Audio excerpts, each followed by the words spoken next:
barangkali bisa dilembutkan, terus dia punya konsekuensi kan gitu.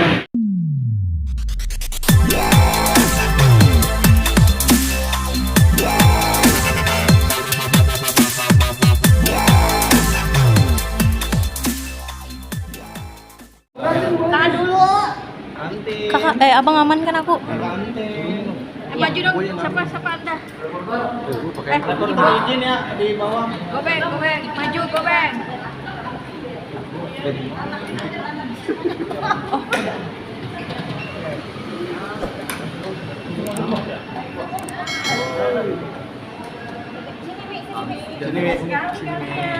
Sini Mi. Maju dong Gobeng. Foto dulu dong, santai. Gobeng maju. Foto dulu. Ya Allah. Ya. Bentar ya. Sebentar ya. Masuk lagi. Belum. Sabar. Oke, teman-teman rekan media, makasih sudah menunggu.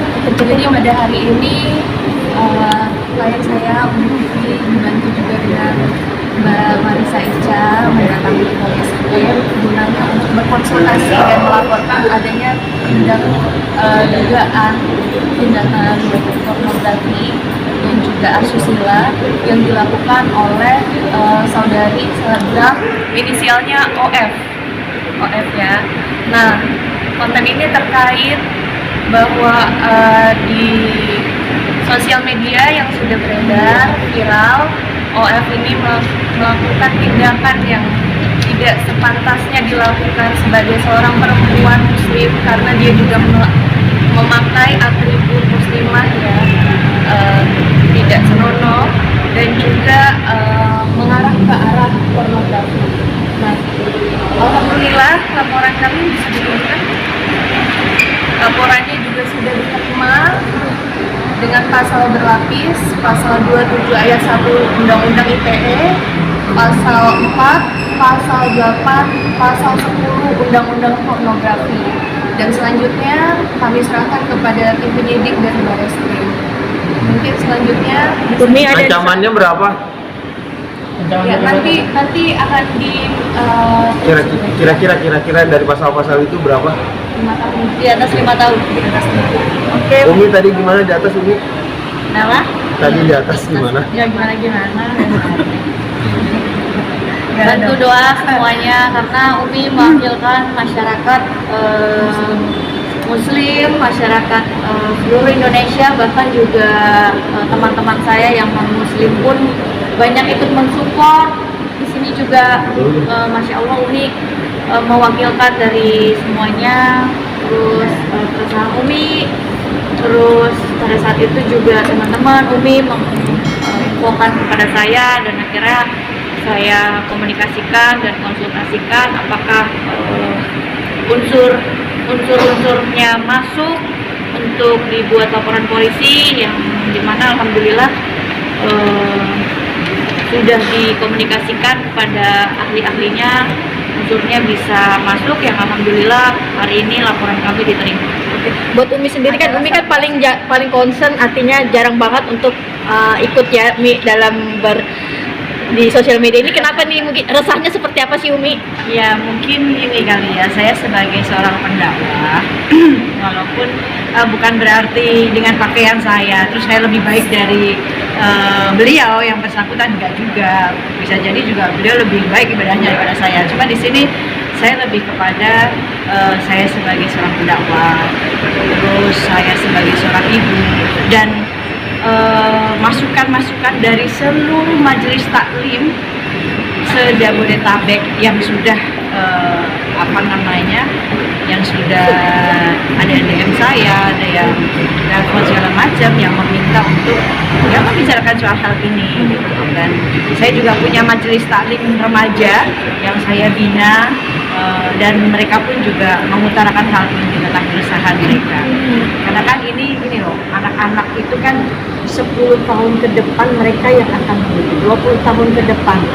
Bagaimana jika seandainya konten-konten yang seperti ini bermunculan, ya kan akhirnya moral anak-anak kita, semua anak-anak kecil pun sekarang bisa mengakses media, semua punya sosial media. Saat mereka men-searching apa yang sedang viral keluar itu, apakah itu menjadi sebuah tuntunan untuk mereka gitu. Kalau mau bersosial media ya bersosial media dengan ya. Mau membuat konten silahkan mengekspresikan, tetapi lihatlah apa yang kalian gunakan.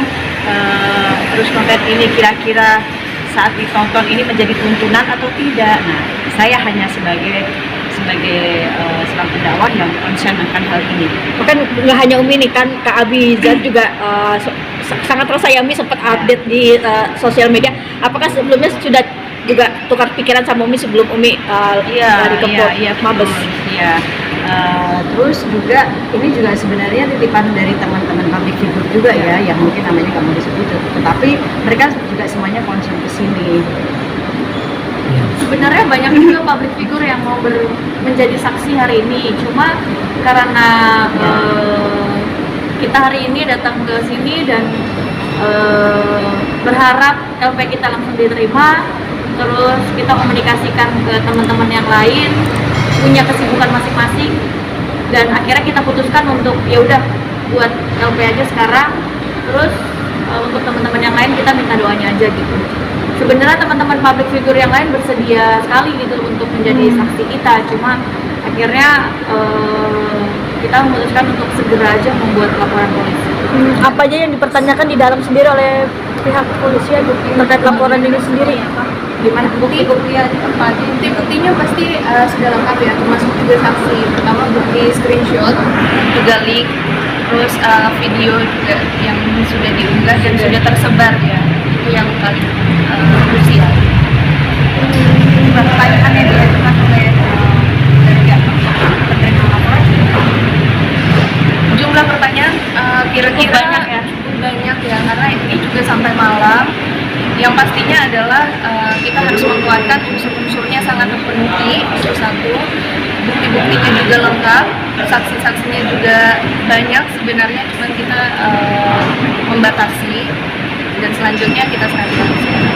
Mi, apa yang diinginkan Mi setelah sampai di titik ini Mi, sampai di laporan Mabes Polri? Sebenarnya gini, sebenarnya buat saya pribadi bukan untuk kalau untuk untuk memenjarakan kan itu udah tugasnya, bukan tugas saya. Tetapi saya lebih kepengen kalau yang memanggil itu dari pihak kepolisian ada power. Tapi kalau saya sendiri atau teman-teman artis ya siapa lu kan gitu. Tetapi begitu misalkan yang bersangkutan akhirnya dipanggil, kan kita ada mediasi dulu, kita akan ngobrol dari hati ke hati, mungkin saya bisa memberikan nasihat. Kan gini, kita tuh nggak boleh membenci orangnya, saya pun juga nggak boleh, dia juga hamba Allah, dia juga umat Nabi yang kasih hidayah Allah. Tapi bagaimana kita bisa bicara kalau dia ada permintaan maaf dari dia, terus saat dipanggil dan segala macamnya dia mengaku dia dan segala macam, terus serahkan semua itu nanti ke pihak berwajib sih. Harapan kita dengan membuat laporan ini tidak merusak moral bangsa.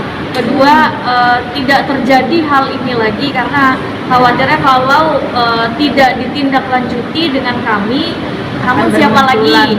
Takutnya akan bermunculan hal-hal yang seperti ini lagi. Khawatirnya, oh boleh ya bikin video kayak gini, oh tidak dilaporkan ya, oh tidak menjadi masalah ya, sehingga nanti anak-anak bangsa kita mengikuti hal-hal seperti ini. Itu yang sangat dikhawatirkan. Takutnya menjadi role model. Sebelumnya Oki sudah komunikasi atau berusaha untuk ngobrol atau bertemu dengan nggak ada akses ke sana ya. Tapi mungkin dengan seperti ini, dengan hal ini lebih memudahkan ya, akhirnya kita ketemu, kita mediasi pasti gitu kan, urusan untuk hukumnya kan kita serahkan. Cuma lebih kepada saya kepengen ya barangkali bisa dilembutkan, terus dia punya konsekuensi kan gitu. Jadi hidayah atau cuma maksudnya ini memberikan efek jerak untuk semuanya, supaya saat membuat konten tolonglah dilihat gitu. Jangan hanya sebatas kepingin viral, tapi konten itu tidak mendidik. Yang melihat itu bukan hanya orang yang dewasa saja, tapi anak-anak sekarang bisa mengakses gitu. Sedangkan kita ini besok aja kita udah 17 Agustus sudah merayakan 20 tahun ke depan, bagaimana moralnya anak-anak kita gitu. ya kalau kalau video-video seperti ini dan akan berulang lagi yang itu kita diamkan, kita nggak bisa. Ini ada nasihat mungkin buat para wanita-wanita, mungkin ini kan dia kan berpakaian secara muslimat tapi kelakuannya seperti itu. Mungkin ada apa Mi yang mau disampaikan? Mungkin gini, oke, jilbab dan akhlak nggak bisa dua hal yang berbeda, ya. Jilbab sebuah kewajiban, ya. Jilbab sebuah kewajiban yang datang dari Allah. Tapi kalau untuk akhlak sendiri itu individu dan kita nggak bisa menyalahkan jilbabnya. Tetapi saat dia sudah punya satu poin plus dia mau menutup aurat, harusnya dia mau tahu batasan menutup aurat seperti apa. Harusnya dia tahu apa yang harus dilakukan, karena menutup bukan hanya sebagai mahkota rambutnya saja, tapi semuanya, bahkan perilakunya. Nah, jadi itu, dan ya sudah kembalikan, hidayahkan Allah. Ya semoga ini dengan sikap kita seperti ini pun, ya itu tadi ada efek jerah, dan yang lain pun insya Allah kalau mau melakukan hal seperti itu, pembuat konten yang tidak mendidik, dia akan tahu konsekuensinya seperti apa.